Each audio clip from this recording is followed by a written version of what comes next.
మనం దీని గురించి మాట్లాడుకున్నాము. అయితే పుట్టినరోజు వేడుకల్ని కొంతమంది పరిధి దాటి కూడా నిర్వహిస్తుంటారు. కొత్త ఏం కాదు. కానీ జనరల్గా చేసే ఏంటంటే రక్తదానాలు. కానీ ఇక్కడ రక్తా రక్తాభిషేకాలు చేశారు. కోర్స్ మోగజావాలి ఏదైనా కానీ పబ్లిక్గా అవి చేయటం కూడా నేరం అని అంటున్నారు. చట్ట ప్రకారం కరెక్ట్ కాదు. ఇకపోతే నేను కూడా ఫస్ట్ ఆ రోజు చూసినప్పుడు ఒక్కో చోట అతిగాళ్ళు ఉంటారు కదా, అతిగాళ్ళు ఒక చోట చేశారేమో అనుకున్నాం. కానీ రాష్ట్ర వ్యాప్తంగా అనేక ప్రాంతాల్లో చేసినట్లు, అలాగే అవి ఒక 2-3 రోజులు కూడా కంటిన్యూ అయినట్లుగా వస్తున్నటువంటి అప్డేట్స్ చూస్తుంటే ఇది ఏమన్నా ఆర్గనైజ్డ్గా చేశారా, ముందు ఒక ఏమన్నా ఒక పిలుపు అందుకొని చేశారా, లేదంటే వాళ్ళకే వాళ్ళే కమ్యూనికేట్ చేసుకొని అనే ఒక డౌట్ వస్తుంది. సో మొత్తానికి అయితే పోలీస్ యాక్షన్ షురూ అయింది. చంద్రబాబు నాయుడు గారు మాట్లాడిన మాటలకు అనుగుణంగా ఈ ఎవరైతే ఈ రకమైన వాటికి పాల్పడ్డారో వాళ్ళని ప్రజల ముందు నిలబెడుతూ పోలీసులు రోడ్డు మీద నడిపించుకుంటూ వెళ్తున్నారు, కోర్టులకు కూడా తీసుకువెళ్తున్నారు. సో ఒక మెసేజ్ అయితే పంపిస్తున్నారు. కానీ ఈ రకంగా ఒకే రోజు, అఫ్కోర్స్ అది బర్త్డే ఆ రోజు చేస్తారు, అన్ని ప్రాంతాల్లో ఒకే రకంగా జరగటాన్ని, అలాగే శృతి మించి ఈసారి ఏకంగా 2029లో ఎప్పుడైతే 88 దాటుతామో సీట్లు, ఇక అప్పటి నుంచి నరికేస్తామని చెప్పేసి, అంటే ఎవరినైనా నరికేస్తాము అని చెప్పేసి పెట్టిన ఫ్లెక్సీలు కూడా ఇప్పుడు వాటన్నిటిని కూడా బయట పెడుతున్నారు, చర్యలు తీసుకుంటున్నారు. మరి ఇప్పటి వరకు కూడా అధినేత నుంచి, జగన్మోహన్ రెడ్డి గారి నుంచి మీ అభిమానానికి సంతోషమే, కానీ ఇటువంటి సంప్రదాయాలు కరెక్ట్ కాదు, నేను అటువంటి ఆశించడం లేదు, బాధ్యతాయుతంగా ఉండండి అని చెప్పేసి ఒక మాట కానీ, వారి నాయకుల నుంచి కూడా ఆ రకమైనటువంటి ఖండనలు కానీ లేకపోవటాన్ని ఎలా చూడాలి సార్? అంటే మా సంస్కృతి ఇదే అని చెప్పేసి చెప్పకనే చెప్తున్నారా? సమాజం సహించదు, ఎవరు కూడా సమర్థించడం అనేది ముందుగా గమనించాలి. జగన్మోహన్ రెడ్డి గారు తన అనుచరులని లేదా మద్దతుదారులని నివారించాల్సినటువంటి బాధ్యత ఆయనకు ఉంది. కానీ అలాంటి బాధ్యతాయుతమైనటువంటి ధోరణి జగన్మోహన్ రెడ్డి గారిలో మనం ఆశించలేము. ఎందుకు అంటే ఇప్పుడు సరే జన్మదినం సందర్భంగా జంతు బలులు ఇచ్చి రక్తాలు ఇవన్నీ కూడా ఒక విధంగా చెప్పాలంటే ఒక ఉన్మాద స్థితికి కార్యకర్తలు లేకపోతే మద్దతుదారులు వెళ్ళినట్టుగా కనిపిస్తూ ఉంది. దాన్ని ఖండించకపోవడం లేదా నివారించకపోవడం అనేటువంటిది దాన్ని ఇంకా రెచ్చగొట్టేటువంటి వ్యవహారం తప్ప మరొకటి కాదు. గతంలోనే మనం చూసాం, నారా భువనేశ్వర్ గారు లేకపోతే చంద్రబాబు నాయుడు గారి మీద ఏ విధమైనటువంటి భాష, ఏ విధమైనటువంటి చేష్టలతోటి వైసీపీ మంత్రులుగా ఉన్నటువంటి వాళ్ళు అసెంబ్లీలో చేసినా బయట చేసినా కానీ ఇదేం పని, ఇలాంటి వద్దు అనేటువంటి మాట జగన్మోహన్ రెడ్డి గారి నుంచి రాలేదు. అందువలన అటువంటి వాటికే స్పందించినటువంటి ప్రతి మనిషి దీనికి ఇట్లాంటి వాటికి స్పందిస్తారని మనం ఆశించాల్సినటువంటి అవసరం లేదు. ఇది ఏమాత్రమూ సమర్థనీయం కాదు అనేటువంటిది మనం గమనించాలి. రెండోది, ఆ విధమైనటువంటి జంతు బలులు ఇచ్చినప్పుడు జంతు బలులు 2 రకాలు. మనకి 2 తెలుగు రాష్ట్రాల్లోనూ లేదా ఇతర దేశంలో ఇతర అనేక ప్రాంతాల్లో కూడా కొన్ని క్రతువుల సందర్భంగా జంతు బలి ఇవ్వటం అనేటువంటిది అందరికీ తెలిసినటువంటి సత్యం. ఏదో కొలుపుల సందర్భంగానో లేకపోతే ఇతరతర మొక్కుల పేరుతోనో మరొక పేరుతోనో జంతు బలులు అనేటువంటివి సాధారణంగా జరుగుతున్నాయి. నా అభిప్రాయం ప్రకారం అయితే వాటిని కూడా సహించకూడదు, అనుమతించకూడదు. కానీ డిఫరెంట్ రీజన్స్ తోటి ప్రభుత్వాలు వాటిని సహిస్తున్నాయి. మరి ఇది ఏ సందర్భంగా దీన్ని ఇటువంటి వాటిని మరి పోలీసు యంత్రాంగం చూస్తూ ఊరుకున్నదా లేకపోతే తెలియకుండానే జరిగిందా అనేటువంటిది పక్కన పెట్టేట్లయితే, తెలిసిన తర్వాత అయినా కానీ అలాంటి జంతు హింసకి బలులకు పాల్పడినటువంటి వాళ్ళ మీద ఖచ్చితంగా యాక్షన్ తీసుకోవాలి అనేది నేను ఈ సందర్భంగా చెప్పదలుచుకున్నాను. ఇక మీరు లేవనెత్తినటువంటి అంశం ఆర్గనైజ్డ్ గా జరిగిందా, లేకపోతే నాయకుడికి ఏ, ఆ, నాయకుడి దగ్గర అభిమానం పొందాలి లేకపోతే అనేటువంటి పేరుతోటి ఎక్కడికక్కడ స్పందించారా అనేటువంటిది ఒకటైతే, జన్మదినం అయిపోయిన తర్వాత 2-3 రోజుల పాటు అయి కొనసాగినాయి అంటే ఒకళ్ళని చూసి ఒకళ్ళు రెచ్చిపోయారనేది మనకి స్పష్టంగా కనిపిస్తా ఉంది. ఏమైనప్పటికీ మొదటి రోజే జగన్మోహన్ రెడ్డి గారు ఆ విధమైనటువంటి హెచ్చరిక లేకపోతే ఇది సమర్థనీయం కాదని చెప్పుంటే ఆ తర్వాత జరిగి ఉండేవి కాదు.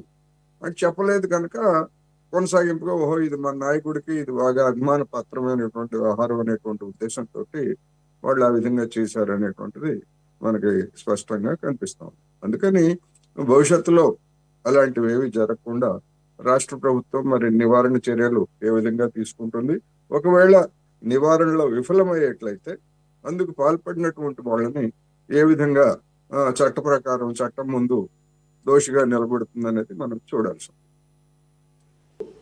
బాలకృష్ణ విషయంలో ఎక్కడన్నా ఒక చోట చేసినా 2 చోట్ల చేసినా లేకపోతే చంద్రబాబు నాయుడు గారి విషయంలో ఎక్కడన్నా రక్తాభిషేకం చేసినా అది కూడా తప్పే, దాన్ని కూడా ఖండించాల్సిందే, దానికి ఏమి ఎలాంటి మినహాయింపులు లేవు.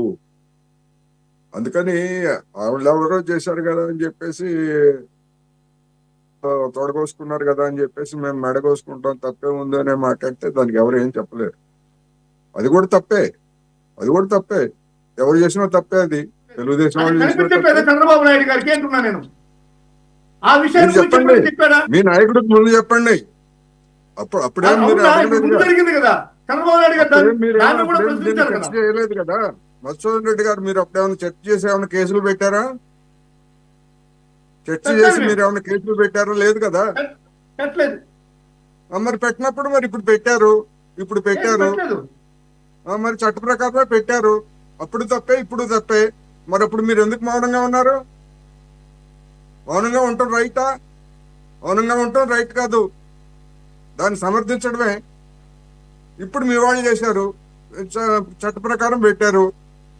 ఈవెన్ సాంప్రదాయకంగా చేసేటువంటి కొలుపుల్లో కావచ్చు లేదా ఇట్లాంటి వాటిల్లో కూడా జంతు బలుల నిషేధం ఉంది.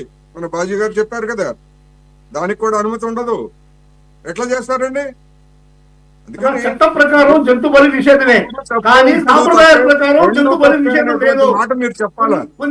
రెండు తప్పే అనేటువంటి మాట మీరు చెప్పాలి. అది రాకుండా అప్పుడు ఎందుకు అడగలేదు? ఎవరు అడగలేదు? చర్చ జరిగిందా? అప్పుడు చర్చ జరుగుంటే చెప్పుండే వాళ్ళు అందరం, అలాంటి వాళ్ళందరం చెప్పుండేవాళ్ళం తప్పే అని. ఇప్పుడు కూడా చెప్తున్నాం, ఇప్పుడు చెప్తున్నాం. మీరు చెప్పారు కనుక, మీరు బొమ్మలు చూపించినారు కనుక అది తప్పే. అది అందులో ఏమైనా సందేహం ఏముంది? రెండోది, సురేష్ గారు, ఇక్కడ నేను చంద్రబాబు నాయుడు గారు రౌడీజం మీద వీటి మీద పెద్ద పెద్ద ప్రకటనలు చేశారు. ఇక్కడ ఈ రాష్ట్రంలో 2 రకాలు జరుగుతున్నాయి. పీడీ యాక్ట్లు ఈ ప్రభుత్వం అధికారానికి వచ్చిన తర్వాత స్మగ్లర్లు, గంజాయి ఇట్లాంటి వాళ్ళ మీద ఎంతమంది మీద పీడీ యాక్ట్లు పెట్టారు మరి మన శరత్ చౌదరి గారు చెప్పాలి. నాకు తెలిసినంత వరకు మరి పెద్దగా ఇటువంటి పీడీ యాక్ట్లు పెట్టినట్టు ఉదంతం కనపడదు. నెల్లూరు ఉదంతంలో కూడా అందరికీ తెలుసు, నెల్లూరులో ఏం జరుగుతుంది ఏమిటనేటువంటి పోలీసులకే తెలుసు, అందరికీ తెలుసు. కానీ వాళ్ళు ఏ విధమైనటువంటి స్వేచ్ఛ ఇచ్చేస్తే అది అతను అనవసరంగా ప్రాణాలు పోగొట్టుకున్నాడు. ఇక్కడ నేనేమంటున్నానంటే, పోలీసుల తీరు ఇవాళ వాళ్ళని బహిరంగంగా తిప్పుతున్నారు ఇవన్నీ అన్నారు. విశాఖ జిల్లాలో అంటే అనకాపల్లి జిల్లాలో అప్పలరాజు అనేటువంటి ఒక సిపిఎం జిల్లా నాయకుడిని ఏ కారణంతో పీడీ యాక్ట్ పెట్టి రోడ్ల మీద తిప్పారండి? అని ఏమైనా సంఘ వ్యతిరేక? ఎక్కడన్నా ఏదైనా నేరాల్లో పాల్గొని గతంలో ఏమైనా రౌడీ షీట్ కానీ అట్లాంటివి ఏమైనా ఉన్నాయా? ఆయన చేసిన పాపం ఏంటి? నక్కపల్లి దగ్గర బల్క్ డ్రగ్స్ ఫ్యాక్టరీ, దానికి వ్యతిరేకంగా లేదా ఇతరత్ర అనేక సందర్భాల్లో రైతులు, వ్యవసాయ కార్మికులు వీళ్ళ మీద యాజిటేషన్స్ చేస్తూ ఉంటే తీసుకెళ్లి పీడీ యాక్ట్ పెట్టి జైల్లో పెడతారా? ఆ గ్రామంలో ఉన్నటువంటి వైసీపీ తెలుగుదేశం వాళ్ళు కూడా ఇది తప్పు అని చెప్పేసి ఖండిస్తున్నా కానీ రాష్ట్ర ప్రభుత్వానికి, హోంమంత్రికి, ముఖ్యమంత్రికి, లోకేష్కి, అదేవిధంగా మన పవన్ కళ్యాణ్ గారికి ఎవరికి పట్టలేదు. ఏం నేరం చేశాడని పీడీ యాక్ట్ పెట్టారు? ఎంతమంది గూండాల మీద, ఎంతమంది రౌడీల మీద పీడీ యాక్ట్ పెట్టారు చెప్పమనండి ఈ 18 ఏడాదిన్నర కాలంలో. అదేవిధంగా బుట్టాయిగూడెంలో గిరిజనులు, ట్రైబల్స్, అది వివాదాస్పదం, ఎప్పటి నుంచో వివాదాస్పదంలో ఉన్నటువంటి భూమి, సాగు చేసుకుంటున్నటువంటి భూమి, కేసు హైకోర్టులో ఉన్నా కానీ పోలీసులు వెళ్ళి అక్కడ గిరిజనుల మీద, మగ పోలీసులు వెళ్ళి మహిళల మీద దాడి చేసి మొత్తం ఆ మొక్కజొన్న పంటన్నిటిని కూడా నాశనం చేశారు. ఈ 2 ఉదంతాల్లో కూడా నిబంధనలకు విరుద్ధంగా, చట్ట విరుద్ధంగా కలెక్టర్లు ఆర్డర్లు జారీ చేశారు. ఏమి నడుస్తూ ఉంది అంటే, ముఖ్యమంత్రి చంద్రబాబు నాయుడు గారు కలెక్టర్ల సదస్సులో లేకపోతే వీటిల్లో అది చేయండి ఇది చేయండి అని చెప్తారు. వెంటనే కనీస నిబంధనలు కూడా పాటించకుండా ఈ విధమైనటువంటి దుర్మార్గాలు జనం మీద చేస్తారు పోలీసులు. మరి ఇదే పోలీసులు ఎంతమంది గోండాల మీద, ఎంతమంది గంజాయి స్మగ్లర్ల మీద, ఇప్పుడు గంజాయి ఎక్కడ పట్టినా దొరుకుతా ఉంది. మరి తెలుగుదేశం వాళ్ళకి లభ్యం కావట్లేదేమో తెలియదు. కావాలంటే నేను ఇప్పిస్తా. ఏ జిల్లాలో కావాలంటే, ఎంత గంజాయి కావాలంటే అంత దొరుకుతా ఉంది. మరి వాళ్ళందరూ కనపడరా? అంటే పేద గిరిజనుల మీద దాడి, వాళ్ళ కోసం, అటువంటి వాళ్ళ కోసం పనిచేస్తున్నటువంటి వాళ్ళ మీద పీడీ యాక్ట్లా? ఇది ఎక్కడ దుర్మార్గం అండి? చేయండి, దుర్మార్గానికి పాల్పడినటువంటి వాళ్ళ మీద మీరు చేయండి, వీధుల్లో తిప్పండి, దాన్ని ఎవరు తప్పుపట్టరు. అయితే చట్ట ప్రకారం ఆ విధంగా తిప్పబట్టడం కూడా మానవ హక్కుల ఉల్లంఘనే అనేటువంటిది నిబంధనల ప్రకారం ఉంది. కానీ సామాన్య జనం కూడా దాని గురించి పెద్దగా పట్టించుకోరు. కానీ ఇది ఎక్కడ అన్యాయం అండి? ఒక జిల్లా నాయకుడు, ఆయనేమి అది మాట్లాడదాం సార్. యాక్చువల్ నాకు తెలుసు ఆ ఇష్యూ నేను చూశాను. అది